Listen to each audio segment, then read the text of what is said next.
Why do you use the diminished triads?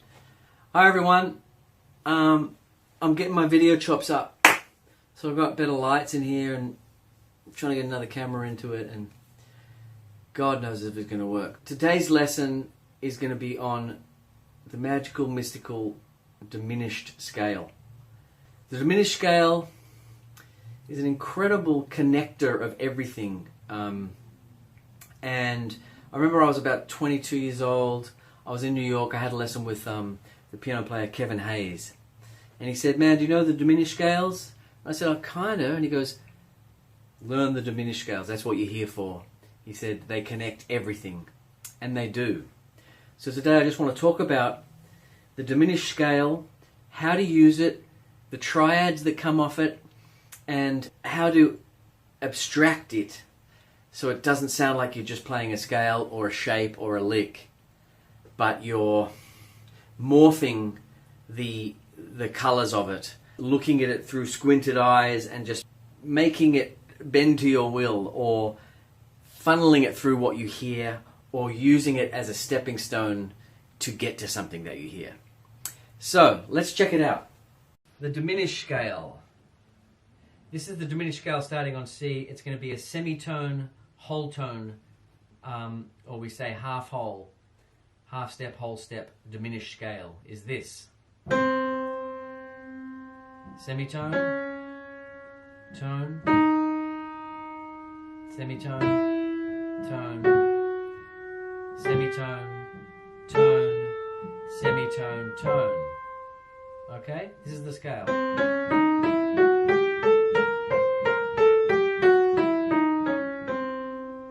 Okay, and then the other diminished is the tone, semitone diminished. Tone, semitone, tone, semitone, tone, semitone, tone. Yeah? Okay, these are the scales. A whole, half, or a half whole diminished. The diminished scale, you can use it everywhere, really. And there's a lot of things that are derived from the diminished scale. Let's think about this. So, if we break up the diminished scale into chords, this is one that I found is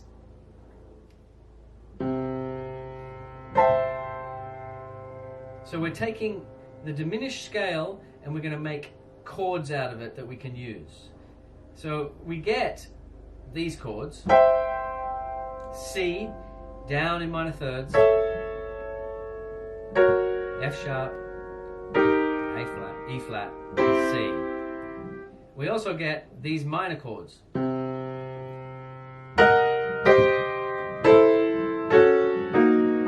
Okay? On C7. So if we add the 6 as well, which is also a part of the diminished scale, so I'm saying there's the half whole diminished, we can get this chord out of the diminished. Okay? And then we can get this minor chord with the major in it. That's a nice shape. And if we keep going down, we get, this is the next one, A6. Okay?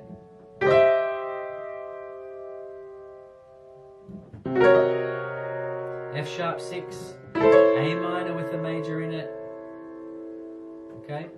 E flat 6, F sharp minor with the major in it, and back down to C6. Again, we've got the diminished scale, which is the half whole diminished, and we have derived some triads out of that scale, and they are C6. They're not triads actually, but they're chords. E flat minor, A6, C minor with the major in it, F sharp,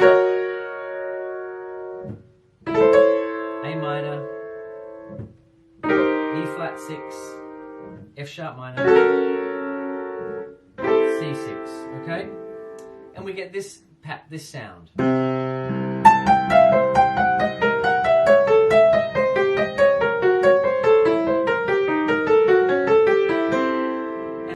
And that's the color that we can use on C7. This sort of tension of all the diminished notes are moving and resolving into C7. No one can really tell me why the diminished works so well over a dominant chord, but it does. And I'm not interested theoretically why it does. I'm just more interested in the way we can use it to make something groovy. Okay? So if we learn this bunch of triads and these diminished scales through all the keys with the practice grid, which I'll attach again, this time with the Last Supper superimposed upon it, which is one of my students superimposed the Last Supper on my practice grid. All right? I take that as a compliment. Anyway, so if we practice these diminished scales, all the keys, in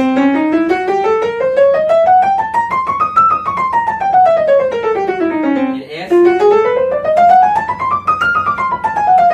etc., all through the keys, and really get to know them. There's only 3 of them because they all meet. C, then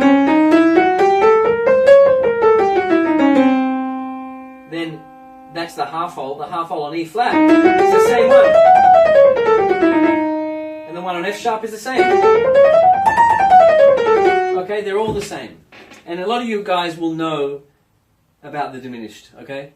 But I'm going to show you some things you may not know. Okay, so firstly, we want to practice these triads and these scales, these diminished scales, half and half whole and whole half diminished, all throughout the key, so we really are familiar with them. And you will be amazed at how much the players that you like are employing these diminished scales. I'm talking about players like Herbie Hancock, McCoy Tyner, Chick Corea, Keith Jarrett, the list goes on. Everyone's using the diminished. It's just a fantastic thing. The diminished scale is a really mysterious scale because every triad you derive off the diminished speaks to so many other things. So it's like this, it's like the double diminished that we were looking at. It's just this universal sound, and there's so many ways you can use it. But what I suggest is you just learn the living daylights out of it in every key. And it will start to unfold in beautiful ways for you. So if we look at these shapes,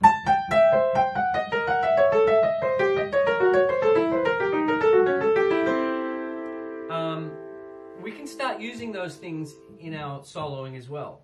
Let's talk about how we might employ the diminished scale playing a blues. So maybe we're playing a blues in F.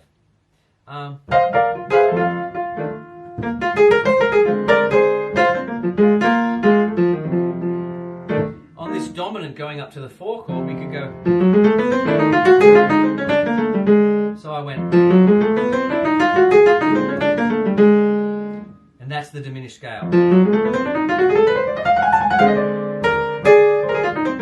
So on the diminished, we can also do a half hole on the B flat.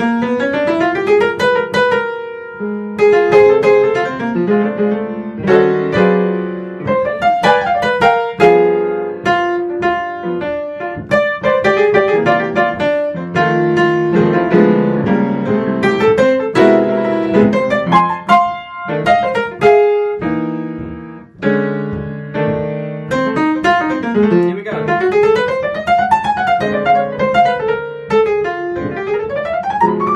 That's the half hole diminish off the B flat.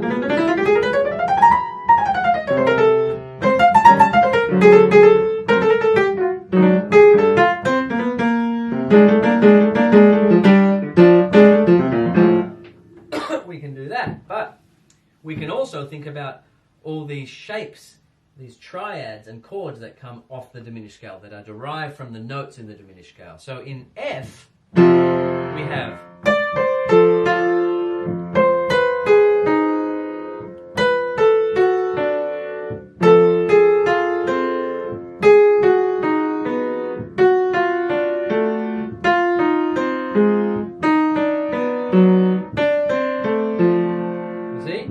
so then we have these shapes, F6, D6, B6, A flat 6. And the minor shapes, F minor with the major in it, D minor with the major in it, B minor, A flat minor, and F minor.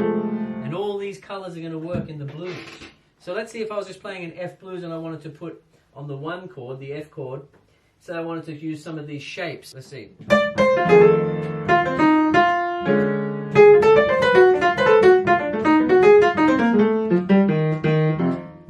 B flat.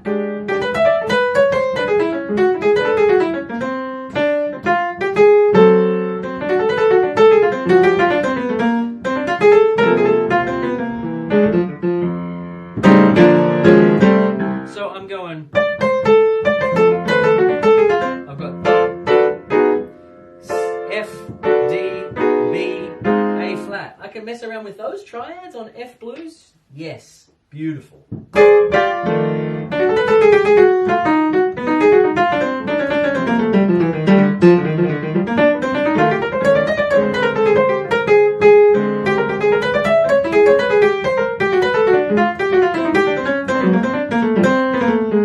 So you can get loose with it, you know. And then if we talk about C7 is kind of the same as G minor, that means we can use these C diminished scalular things and triadic things and chordal things in G minor for our modal extrapolations and fantasias, okay?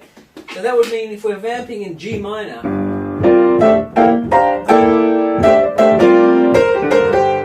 we've got that sound. We are privy to C6. We're in G minor now.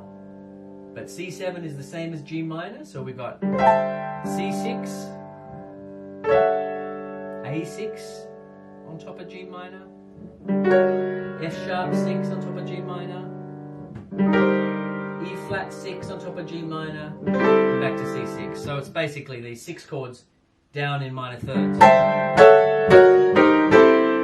And we also have the minors down in minor thirds. So we have C minor over G minor. We have A minor over G minor. We have F sharp minor over G minor. And we have E flat minor over G minor. Okay? So yeah, the important thing. It's a lot of information. I'm going to put some PDFs there on there so you can see what I'm talking about. Here's the most important thing about it that I'm trying to make sure that you remember. We've got all these superimposed triads that come off the diminished that we're going to use, say, in G minor. And I'm going to experiment right now and show you. We want to make sure that no one knows we're using the diminished triads or the shapes or the... We want to mask things. We want to abstract things. It's like when you squint your eyes and you look at a painting, it kind of looks a little bit different. We want to have that, we want to remove ourselves from this pattern sort of sound, from playing licks. But we want to use this new information on our modal playing or whatever, in any context that we're using it, to really be a springboard to what we do here. It's almost like we're going to use these triads as a portal to get to something that we wouldn't usually do. Or the triads, we can see them and we can play them without hearing them, and then we're off to the races and we can abstract them, morph them, and follow what we do here. Or, you know, a kind of 5-1 movement, a normal resolve. In any case, you want to always mask any superimposed things that you do so that it feels more organic, and so you're always inventing yourself. You're not relying on what you've practiced. You're going to invent, like Cecil Taylor says, you know. not discipline. It's like the joy of practice means that you get to invent. I love that. So let's see. If we're talking about G minor, I'm going to just show you what I mean about taking a modal superimposition and abstracting it so you don't know where it's coming from. Let's get the G minor feeling in our ears. Here's the sound of G minor.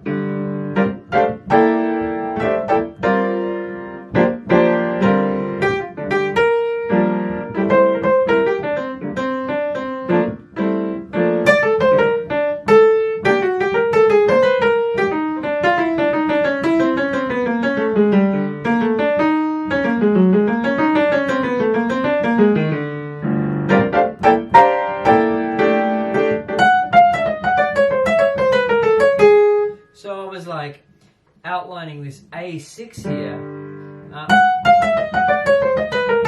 whatever, it's like some chromatic stuff, and I'm taking a lot of liberties with this A6 because I'm using it as a end point, so I'm arriving at this superimposed place.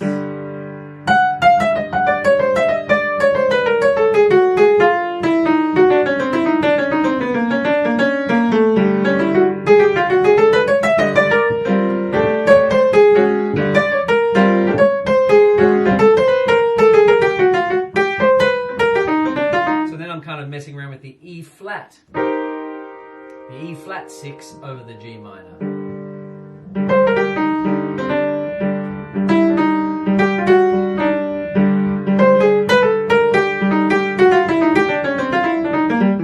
See, I can approach each note of the E flat 6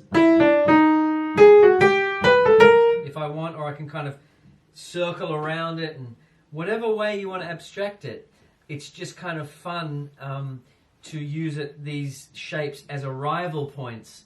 So again, it's like a two-step remove thing, where you've got G minor. On top of G minor, you're putting the C7 diminished sounds, and you're abstracting them one bit further away. So let's do it. I'll just play a little bit of it, and you can sort of get an idea.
Triads that are derived from the diminished that we're putting on top of G minor, then we can just sort of almost like be playing around with C minor, A minor, F sharp minor, and E flat minor over G minor. What does that sound like?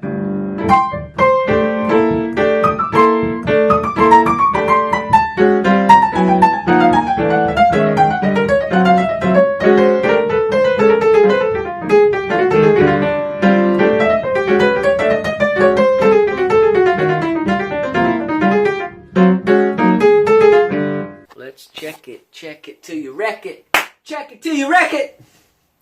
So you can use these triads over minor chords or dominant chords anywhere, in a linear way, even as a chordal sort of embellishment. So now I'm going to play a B-flat blues using these diminished colors, the diminished triads that come off each dominant chord.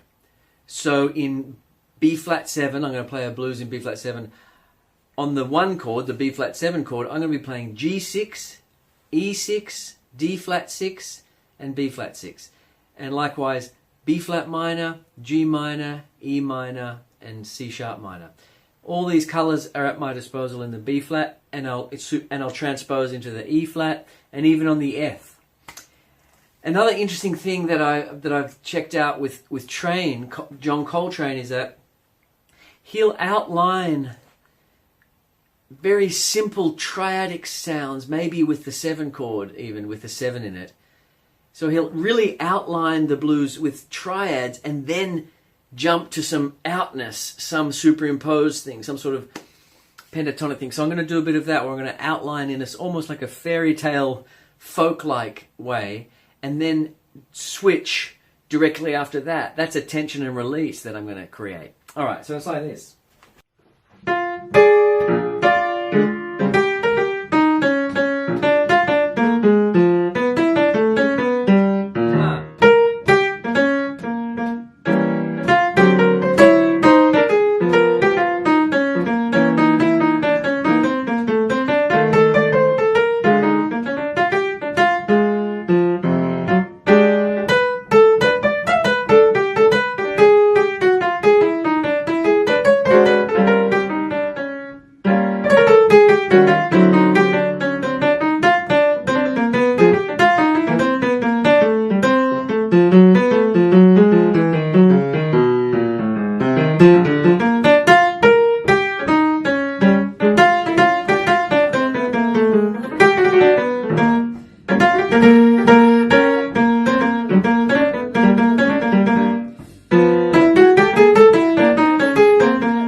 So I'm kind of throwing these colors around, but my original foundation is these diminished superimposed triads, but I'm just morphing them, abstracting them, and making a tension and release by playing triadically and then throwing them in. So these are the kind of things that we can do to shift the paradigm of what is available to our ears. Once we hear it, we can come back in and join the flock.